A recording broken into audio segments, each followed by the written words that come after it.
Le littoral thaïlandais.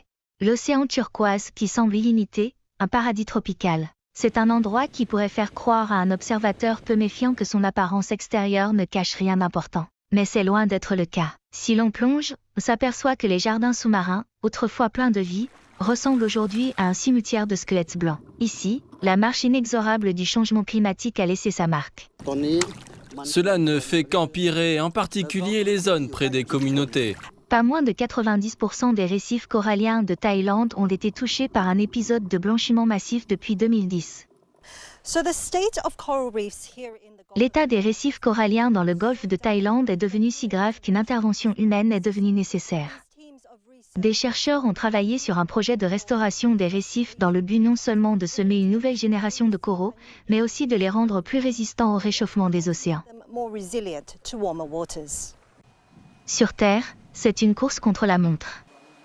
Il s'agit d'un processus appelé propagation asexuée des coraux mous, où des techniques ont été mises au point pour couper de petits fragments de coraux, qui ont ensuite été nourris et cultivés dans cette écloserie. Au bout d'un an, les nouveaux coraux, plus résistants, seront ceux qui le ramèneront à la nature. Au cours des 4 dernières années, plus de 300 coraux ont été cultivés et plantés. L'écosystème est brisé. Lorsqu'il n'y aura plus de corail, il n'y aura plus d'endroit où vivre pour les poissons. Les personnes qui travaillent dans la pêche côtière verront leur situation se dégrader. Le tourisme a également diminué. Cette situation aura donc un impact certain sur la société et l'économie mondiale. Les pêcheurs locaux sont désespérés car leurs zones de pêche, autrefois abondantes, sont désormais stériles et sans vie, ce qui menace non seulement leur bien-être économique, mais aussi leur lien culturel profond avec la mer. Autrefois, je pouvais gagner plus de 250 $ par nuit. Aujourd'hui, c'est autour de 90 $. Nos prix ont diminué. Je crains qu'à l'avenir, il n'y ait plus rien à pêcher. Nos enfants ne continueront probablement pas à pêcher.